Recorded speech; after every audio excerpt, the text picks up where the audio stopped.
नमस्कार, मैं विशाखा ठाकुर। स्वागत है आप सभी का 3.0 टीवी में।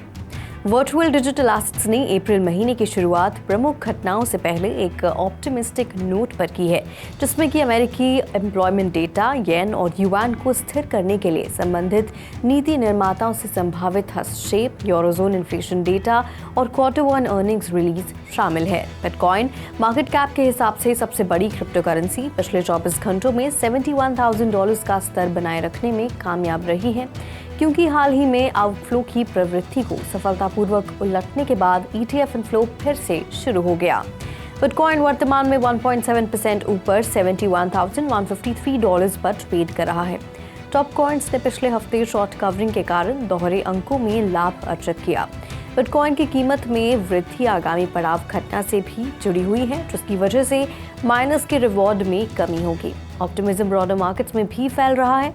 इथेरियम मार्केट कैप के हिसाब से दूसरी सबसे बड़ी क्रिप्टो करेंसी मजबूती से $3,600 के ऊपर बनी हुई है। इसने हाल ही में 2.7% जोड़कर $3,620 पर ट्रेड किया। दूसरी ओर प्रमुख layer 1 blockchain Solana Sol, Dogecoin, Cardano ADA, Ripple's XRP, Binance PNB और डोजकॉइन के टोकन में बढ़त दर्ज की गई। सोलाना आधारित डॉगविफैट के नेतृत्व में मीम कॉइन में वृद्धि हुई और डीफाई और एक्सचेंज टोकन जैसे अन्य क्षेत्रों को पीछे छोड़ दिया। फ्लोकी और विफ जैसे डॉग थीम वाले टोकन डोजकॉइन के बीटा के रूप में सामने आए। विफ ने पेपे कॉइन को $4 के आंकड़े को पार करते हुए मार्केट कैप के हिसाब से तीसरा सबसे बड़ा मीम टोकन बना दिया। पिछले 24 घंटों में ग्लोबल क्रिप्टो मार्केट कैप 2.3% बढ़कर $2.7 ट्रिलियन हो गया। दूसरी ओर कुल क्रिप्टो मार्केट का वॉल्यूम 1.3% गिरकर $66.5 बिलियन हुआ। डीफाई में कुल वॉल्यूम वर्तमान में $6.8 बिलियन है और सभी स्टेबल कॉइन $57 बिलियन है, जो कि कुल क्रिप्टो मार्केट के 24 घंटे की वॉल्यूम का 10% और 86% का प्रतिनिधित्व करता है। बिटकॉइन का प्रभुत्व वर्तमान में 51.9% है, जो दिन के दौरान 0.2% कम है। टॉप 15 टोकन का बैरोमीटर IC15 इंडेक्स 2.3% बढ़कर 91,334 पर पहुंच गया। इसी बीच यूएस फेडरल कोर्ट ने नवंबर 2022 में पूर्व FTX CEO सैम बैंकमैन-फ्रीड को FTX एक्सचेंज और अलामीडा रिसर्च ट्रेडिंग के इम्प्लोजन में उनकी भूमिका से जुड़े धोखाधड़ी के कई आरोपों में दोषी ठहराए जाने से लगभग 6 महीने बाद संघीय जेल में 25 साल की सजा सुनाई है। NFT अपनी वैश्विक स्वीकृति और अपनाए जाने के कारण लोकप्रियता हासिल कर रही है। टॉप NFT कलेक्शन पाजी पेंगुइन्स ने पिछले 24 घंटों में उल्लेखनीय मूल्य वृद्धि का अनुभव किया, जो कि क्रिप्टोपंक के बाद दूसरी सबसे बड़ी NFT बन गई। इसने बोर्ड एप याcht क्लब और म्यूटेंट एप याcht क्लब जैसे प्रमुख NFT को पीछे छोड़ दिया है। कॉइन गेको की रिपोर्ट है कि पाजी पेंगुइन्स पिछले 24 घंटों में 7.7% बढ़ गया है, जो कि 14.59 ETH के फ्लोर प्राइस $51,955 पर ट्रेड कर रहा है। क्रिप्टोपंक मार्केट कैप के हिसाब से सबसे बड़ी NFT वर्तमान में $162,150 मूल्य के 45 ETH के फ्लोर प्राइस पर ट्रेड कर रही है, जिसका मार्केट कैप $459,624 ETH है। वर्तमान में BAYC का मूल्य 12.31 ETH के फ्लोर प्राइस पर $43,825 है, जिसका मार्केट कैप $123,045 ETH या $4 मिलियन है। MAYC का फ्लोर प्राइस 2.11 ETH है, जिसका मूल्य $7,524 है, जिसका मार्केट कैप $41,182 ETH या $1 मिलियन है। Bitcoin based NFT collection runestone में भी पिछले 24 घंटों में 14.8% और वृद्धि के साथ नोड मॉन्क्स को पीछे छोड़ते हुए उल्लेखनीय वृद्धि देखी गई। Office of foreign assets control ने रशिया की फाइनेंशियल सर्विसेज और टेक्नोलॉजी सेक्टर्स में काम करने वाले व्यक्तियों और एंटिटीज, विशेष रूप से वर्चुअल एसेट में शामिल लोगों के खिलाफ अपना प्रवर्तन तेज कर दिया। OFAC का दावा है कि ये व्यक्ति अन्य डेजिग्नेटेड एंटिटीज को अमेरिकी प्रतिबंधों से बचने में मदद करने के लिए लेन देन की सुविधा प्रदान करते हैं या सेवाएं प्रदान करते हैं। ट्रेजरी ने इन क्षेत्रों में शामिल 13 संस्थाओं और 2 व्यक्तियों के खिलाफ प्रतिबंधों की घोषणा की है। साथ ही पहले से नामित व्यक्तियों के साथ उनके जुड़ाव के लिए 5 के खिलाफ प्रतिबंध की घोषणा की। ट्रेजरी की सूची में मॉस्को की फिनटेक कंपनियां शामिल हैं, जैसे कि बी क्रिप्टो, मास्टरचेन, एटमीज, वेब3 टेक्नोलॉजी और वेब3 इंटीग्रेटर और टोकन ट्रस्ट, जिसके पास एटमीज में बहुमत हिस्सेदारी है। इथीरियम नेटवर्क 1 मिलियन वैलिडेटर्स के माइलस्टोन तक पहुंच गया है, जिसमें कि 32 मिलियन इथीरियम स्टेक्ड है, जिसका मूल्य लगभग $114 बिलियन है। इथीरियम का लगभग 30% इथीरियम स्टेकिंग पूल लीडो का उपयोग करके स्टेक किया जाता है, जो कि प्रूफ ऑफ स्टेक क्रिप्टोकरेंसी के लिए एक लिक्विड स्टेकिंग प्लेटफॉर्म है। वैलिडेटर्स मैलिशियस एक्टिविटीज के खिलाफ नेटवर्क की निगरानी करते हैं और ब्लॉकचेन नेटवर्क की सुरक्षा सुनिश्चित भी करते हैं। इस प्रक्रिया में शामिल होने के लिए यूजर्स को 32 इथीरियम जमा करने होंगे और इनाम के रूप में इथीरियम का एक छोटा सा हिस्सा प्राप्त करना होगा। रिपल की XRP ऑर्डर बुक के 2023 में ट्रांजैक्शन फी में $583,000 से अधिक उत्पन्न किए, जबकि एनविडिया ने $26.97 बिलियन का रेवेन्यू दर्ज किया।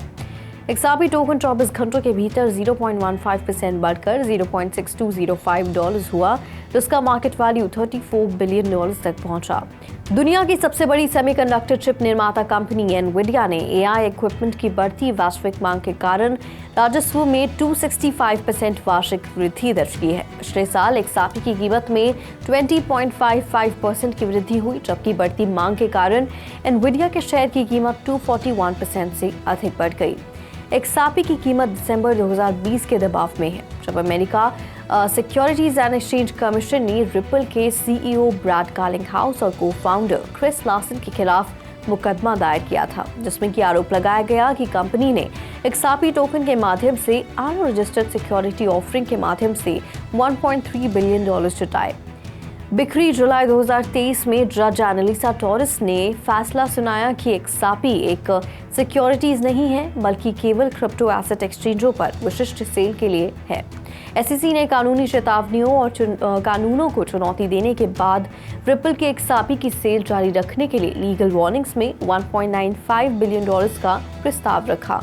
A-Star नाम का ब्लॉकचेन नेटवर्क अब सोनी के साथ सहयोग के कारण महत्वपूर्ण बदलावों से गुजरने के लिए तैयार है। सोनी नेटवर्क कम्युनिकेशन ने पिछले साल A-Star नेटवर्क बनाने के लिए स्टारटे लैब्स के साथ साझेदारी की थी, जिसका उद्देश्य व्यापक जनता के लिए Web3 की उपयोगिता प्रदर्शित करना है। कंपनी का लक्ष्य एक सार्वजनिक ब्लॉकचेन का निर्माण करना है, जिसका उपयोग अधिकांश लोगों द्वारा किया जाता है।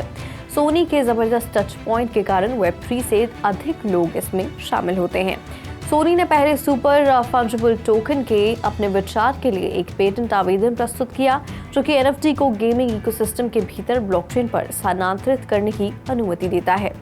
A-Star नेटवर्क स्मार्ट कॉन्ट्रैक्ट के लिए एक मंच जो कि वेब असेंबली और EVM एनवायरनमेंट का समर्थन करता है। पहले ही NTT डोकोमो, सॉफ्टबैंक और टोयोटा जैसे प्रमुख जापानी कॉर्पोरेशंस के साथ सहयोग कर चुका है। नेटवर्क ने इस महीने की शुरुआत में एक ZK EVM नेटवर्क पेश किया, जो कि पॉलीगॉन के आग लेयर पर निर्मित A-Star और पॉलीगॉन के बीच क्रॉस चेन ट्रांजैक्शन को सक्षम करने के लिए शेयर लिक्विडिटी का उपयोग करता है। कंपनी अपने भविष्य को लेकर कई बैंकों और बिजनेसेस से बातचीत कर रही है।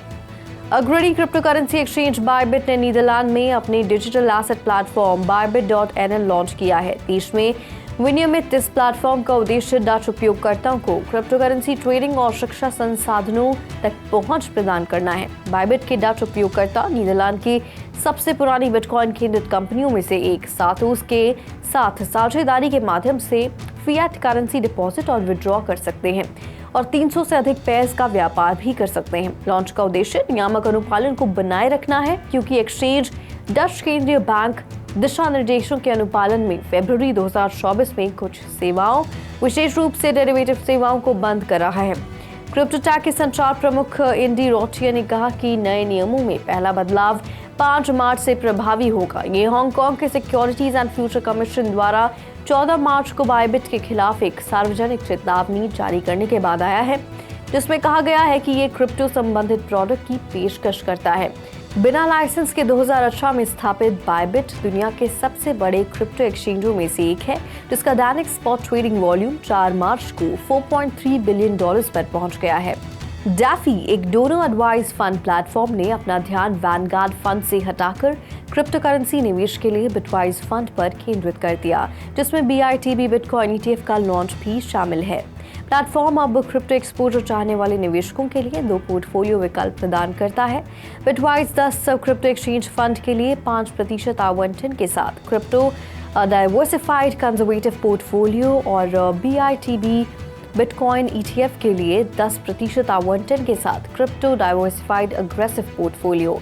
बिटवाइज बिटकॉइन ETF ने लोकप्रियता हासिल की है। यूएस वेल्थ प्रॉब्लम ने इसे एडवाइजर एक्सेस के लिए स्वीकार भी कर लिया है। स्पॉट बिटकॉइन ETF का नेट इनफ्लो फिर से बढ़ गया है।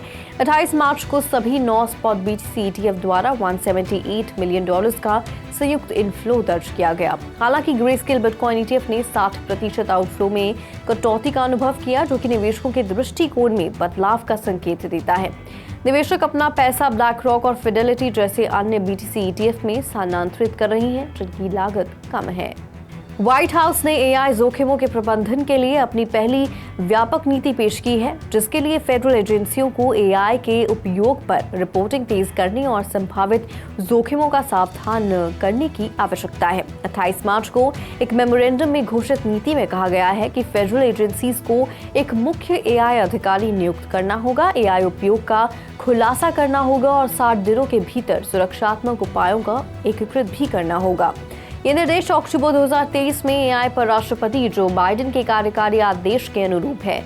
उपराष्ट्रपति कमला हैरिस ने AI को अपनाने और उन्नति को सुरक्षित और कुशल सुनिश्चित करने के लिए सभी नेताओं के मॉरल, एथिकल और सामाजिक कर्तव्य पर जोर दिया। Office of management and budget अपनी तेजी से विस्तार के बीच AI के सुरक्षित और कुशलतापूर्वक उपयोग में फेडरल गवर्नमेंट का मार्गदर्शन कर रही है। कुछ AI उपयोग के मामले विशेष रूप से रक्षा विभाग के भीतर इन्वेंट्री में डिस्क्लोजर के लिए अनिवार्य नहीं होंगे। 1 दिसंबर तक एजेंसियों को AI अनुप्रयोगों के लिए विशिष्ट सुरक्षा उपाय स्थापित करने होंगे, जो कि अमेरिकन के अधिकारों या सुरक्षा को प्रभावित कर सकते हैं। इन सुरक्षा उपायों को लागू करने में असमर्थ एजेंसीज को उचित ठहराए जाने तक AI प्रणाली का उपयोग बंद कर देना चाहिए। OMB के हालिया AI निर्देश AI बिल ऑफ राइट्स और national institute of standards and technology के AI जोखिम प्रबंधन ढांचे के लिए बाइडेन प्रशासन के ब्लूप्रिंट के साथ अलाइन है। OMB टेक्नोलॉजी की सप्लाई करने वाले सरकारी ठेकेदारों के बीच कंप्लायंस और बेस्ट प्रैक्टिसेस को लागू करने पर इनपुट चाहता है। DeFi प्रोटोकॉल प्रिज्मा फाइनेंस का 28 मार्च को लगभग $10 मिलियन मूल्य की क्रिप्टो करेंसी के लिए एक्सप्लॉइट किया गया। CYVERS ने अनोनिमली का पता लगाया और लगभग $9 मिलियन के कुल नुकसान की सूचना दी। फिक्स फ्लोट द्वारा फंडेड हमलावर ने तब से $1 मिलियन के अन्य धोखाधड़ी वाले लेन देन का पता लगाया है, जिससे कि शोषित धनराशि की कुल राशि $10 मिलियन के करीब पहुंच गई है। प्रिज्मा फाइनेंस ने घोषणा की है कि उसके मुख्य इंजीनियर्स और कंट्रीब्यूटर्स प्रोटोकॉल को रोक देंगे और जांच भी करेंगे। हमलावर ने पहले ही चुराए गए फंड को ईथर में बदलना शुरू कर दिया है। ऑन-चीट सुरक्षा फर्म पेक्सशील्ड ने कहा कि हमेशा हमला जारी है। कुल नुकसान अब बढ़कर लगभग $11.6 मिलियन है। क्रिप्टो हैक्स ने इंडस्ट्री की वैधता को नष्ट करना जारी रखा है। 2024 में हैक्स और रग पुलिंग के कारण $200 मिलियन से अधिक मूल्य की क्रिप्टो हानि हुई है। तो आज के लिए बुलेटिन में फिलहाल इतना ही। ऐसे ही Web3 से जुड़ी अपडेट्स के लिए लॉग ऑन करें हमारी वेबसाइट www.3voicetv.io पर या फिर स्कैन करें QR कोड।